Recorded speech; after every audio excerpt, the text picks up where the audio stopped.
Hey everyone, it's Ben Hardy here, and in today's video, I'll be reviewing this modified Ford Ranger. Before we get in this video, I want to give a huge shout out and link you to the Karl Malone Ford here in Park City, Utah, for giving me some time with this Ranger. I'll include a link to their website in the description down below so you can check out what they have currently. I'll also include a link to my car buying guide. Let's get into it.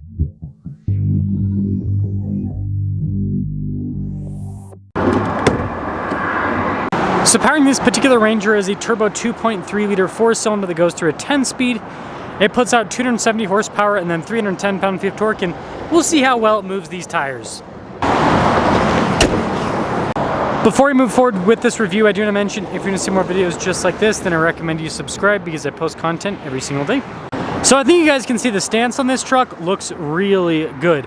So this one's built off of an XLT, so you still have the cool C-shaped headlights. You can see the fog lights down below, and then you do have some protection underneath. I love the front end of the Ranger. It just looks aggressive with every single package. But yeah, good looking front end. Now when it comes to the tire and wheel setup, it's 265 by 70 by 17 in the front and over in the rear. So that's going to be a 32.5 for the tire size. So a little bit smaller than what you have on the Raptor, because the Raptor has 33s. But really cool looking Method wheels, all blacked out. And they do have a slight negative offset, so it pokes out a little bit, but it's not like full-on Brodozer at this point. I mean, some of you might think it is, but regardless, love the tread pattern on this particular tire. And here's a quick look. I don't think this is a lift kit. It looks like it's probably more of a level kit more than anything else. And then you can see with the fender flares, so those are painted, and then this one's got the fixed side step. And then here's your side profile. So it's got that like stock plus look where it, you know, obviously it's a build, right? It's got a little bit more tire, a little bit more height than a regular Ranger, but it's not way over the top like a crazy lift or something like that. Now, something important to note, because this is a regular Ranger, it does have leaf springs. The Raptor has the coil suspension, so a little bit different. And then here's the rear of the truck. This is where I'm talking about the stance, the tires poking out a little bit. I don't know. I think it looks pretty cool. And then this one actually has the bed extension. I don't think I've shown this before on a Ranger. Pretty cool feature. You basically just flip that out, so then you can have the tailgate open and then, yeah, have stuff not fall out. And then interior-wise, like I said, this one's just an XLT. Or I shouldn't say just. Still have like a nice soft touch here. Cloth seats with it. See with the steering wheel, we've got kind of like nicer trim on it. And then this is cool with the trim around the dash. You can see digital gauge cluster. You got the big infotainment system that comes with all of the Rangers. And then down below you can see here the stability control, auto stop start, all of that. And then your driveline select, 2-speed transfer case and everything. This is a $47,000 MSRP truck.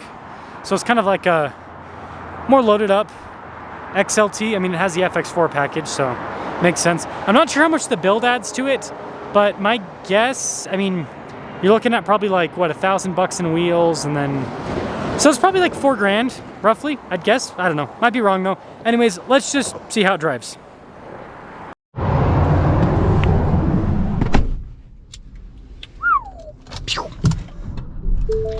That's how it works with putting a Ranger key in, because you still got to stick the key in the ignition. I am curious on something. So front camera does have a rear locking differential. Excuse me. Does have off-road cruise control. I still hate that Ford has it on the screen. I really hope that Ford changes that. Sorry, hit the GoPro on the window. I really do hope that Ford changes that. It's not the worst thing on the planet, but I don't know. It's silly. Give us physical buttons. Nice. So smooth ride so far.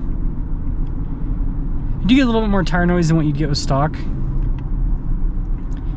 It's pretty much always going to happen when you do bigger tires on a car, all-terrain tires or mud terrains. If you don't want tire noise, you got to do street tires, which those are boring, right? And we aren't about boring tires.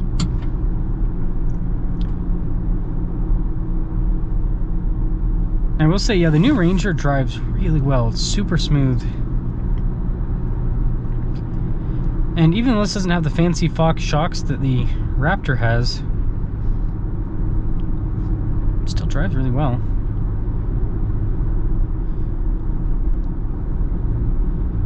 Yeah, it doesn't seem like I'm struggling to keep up at all in terms of just staying. This is kind of downhill. We'll see if the engine starts screaming uphill, but I don't think it will. This turbo 4-cylinder is quite strong. This BMW's tailgating ability also quite strong. They're like, why aren't you going 15 miles over the speed limit?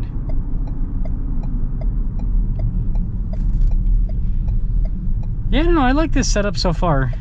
It's like a very nice stock plus setup for the Ranger. Okay, we'll see the turning. No rubbing, so that's good. So it seems like it turns just fine.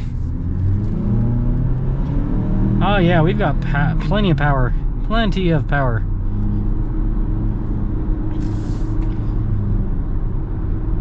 Yeah, that's nice.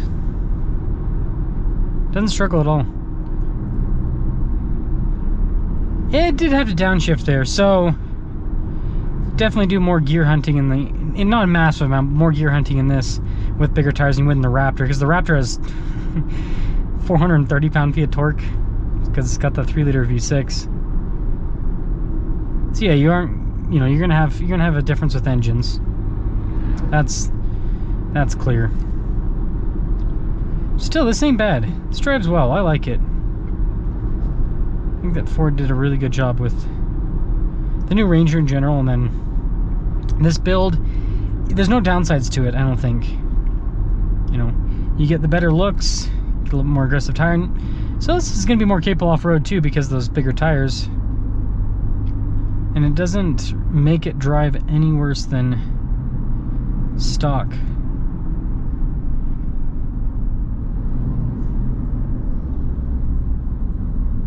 Yeah, it's good. And again, it downshifted that one time, but for the rest of it, it pretty much stayed where it needed to stay in the power band. So I don't know. I think job well done with this. So let me know what you guys think about this, and let me know what you think about this compared to a Raptor. I mean, if we do the rough, and check their website for the exact pricing. But if it's about $4,000 for this package and this is 47, that'd be 51. So you're about $6,000 less than the base MSRP of a Raptor. If you get the options on the Raptor, you're 7, or why can't I do math right now?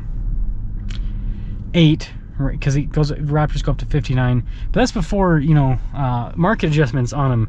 Most of the Ranger Raptors, not all of them, but most of them have some level of market adjustment on them. And so, you know, you're really paying closer to mid-60s, even $70,000 for a Ranger Raptor. So yeah, at a $20,000 price difference, it's like no-brainer. But back up a little bit here. But, you know, at like a $6,000 price difference, I don't know. It depends. You know, for some people, $6,000 makes or breaks the budget, and that's completely understandable, especially in this economy. But for other people, that's kind of like, you know, if you're doing a monthly payment, it's a little bit more monthly payment. But if you really, really like the vehicle, then it's kind of worth it. And this turning radius is pretty dang sharp. I like it. So let me know what you guys think about this build, and let me know if you'd get this or if you just go for the, you know, spend the extra money on the Raptor. I know there's a big camp of people that would, but again, like I said, that's assuming you can get MSRP. I think if you could, I'd probably go Ranger Raptor, but if MSRP is not possible, then, and there's also availability, right? This is a truck that you could, you know, buy and leave and go home today, whereas a Ranger Raptor, I mean, I know dealerships that have, like, I don't know, a few allocations for the year, and they have a list of like 70 plus people. So it's like they're sold out for years on the Ranger Raptor. So there is that too. Let me know what you think.